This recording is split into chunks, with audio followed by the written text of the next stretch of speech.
thank you. I don't normally get an applause when I begin a sermon. I'm going to talk about co-production from a vicar's perspective, but of course, actually, I'm not a vicar anymore. I used to be, but now I'm an archdeacon. My role is to look after all the churches down the west coast of Cumbria. So I'm Richard Pratt, Archdeacon of West Cumberland. The first point I want to make is that relationships are key.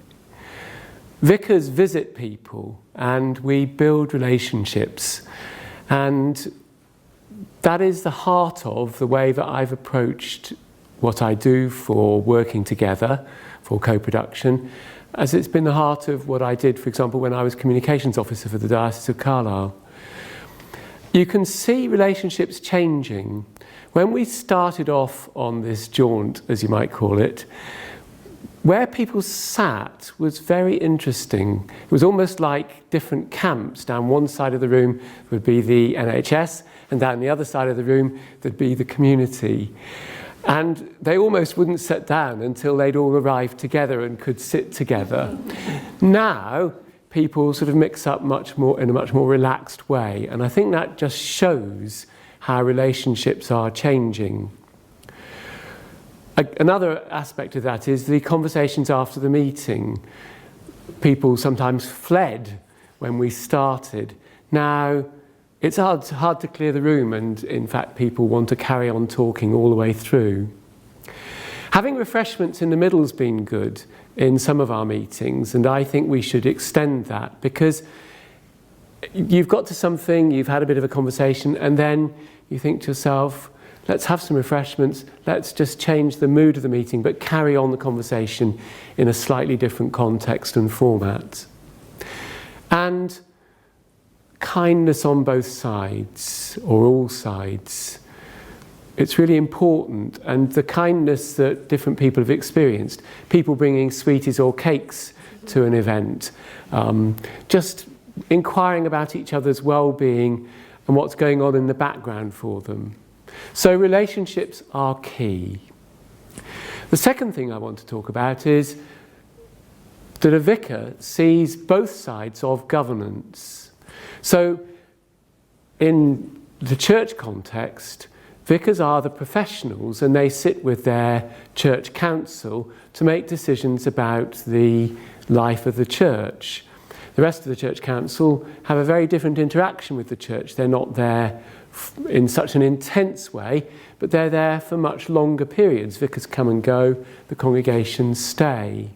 So we see the relationship from that side.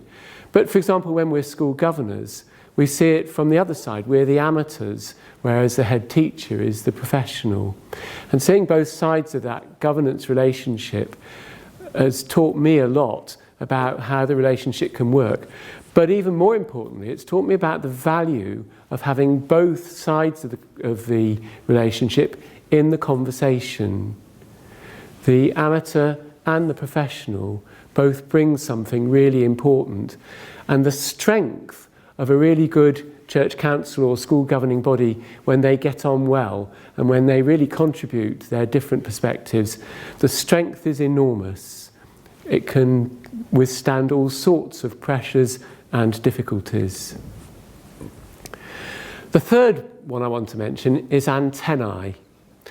Clergy get approached by all sorts of nutters, frankly, and having really, really sensitive antennae is very, very important.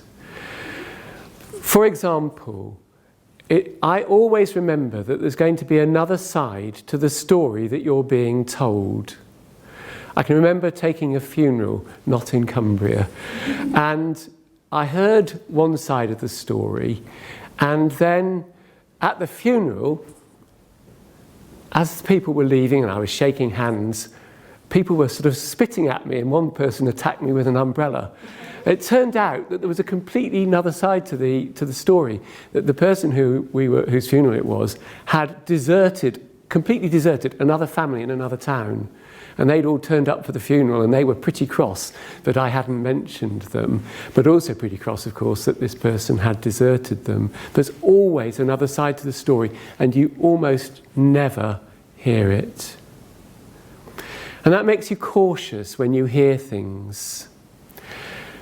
It also gives you an awareness of the way in which people can sometimes try to manipulate the story or the events or what's going on.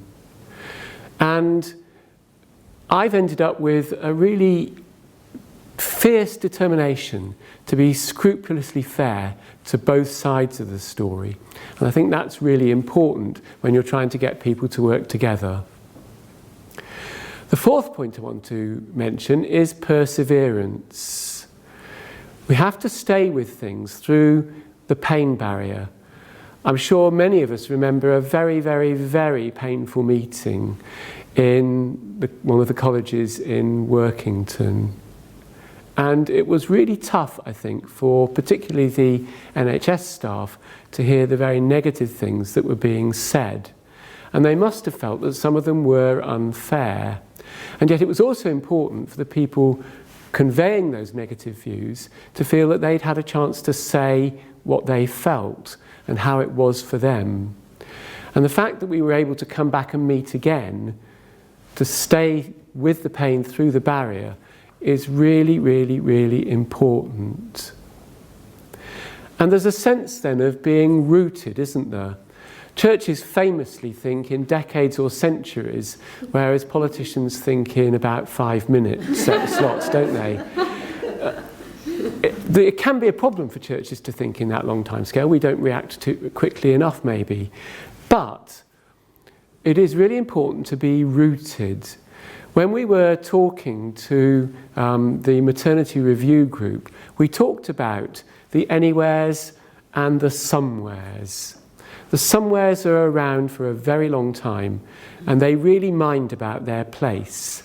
And indeed, some of them can't even imagine what it must be like to live 5 miles away. Whereas the anywheres are people who breeze in and out, they're comfortable with something different. It is important to persevere, and for those who are anywheres, particularly in Cumbria, which has had so many invasions, it's really important for the anywheres to stay and persevere. And my final bullet is the idea of conversation and of listening. If I can offer a theological reflection for a moment, in words that we hear very often at Christmas, and I'm sure are familiar to many of you, the beginning of St. John's Gospel, in the beginning was the Word, and the Word was with God, and the Word was God. You can actually translate that, and I've heard it done. In the beginning was the conversation, and the conversation was with God, and the conversation was God. Conversation is tremendously important, and of course a huge part of that is the readiness not to jump in with what you really want to say, but to hold yourself back and listen properly.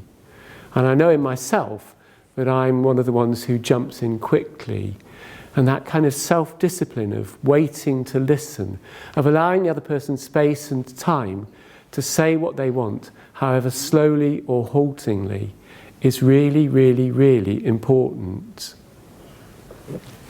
Alongside that then goes realizing how little we know.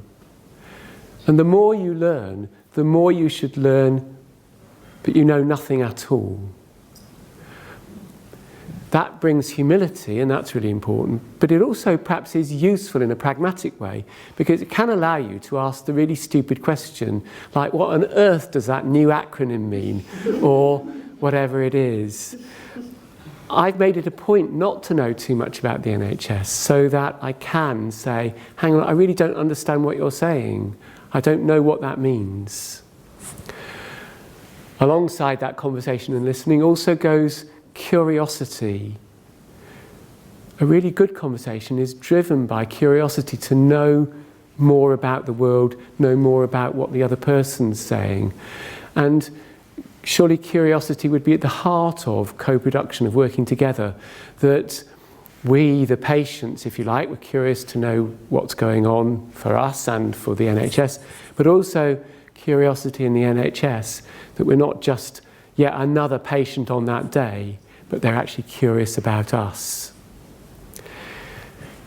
Finally, from my point of view, taking a service is extremely hard work. I'm exhausted at the end of it. But it's also like conducting an orchestra in a piece, because there are lots of different voices, lots of different people taking part. And even if they don't stand up and come to the front, they are still part of the worship, the service. Those different voices, those different roles, surely all of those are the heart of working together, co-production. And it's only together that we'll really be able to make a difference. Thank you.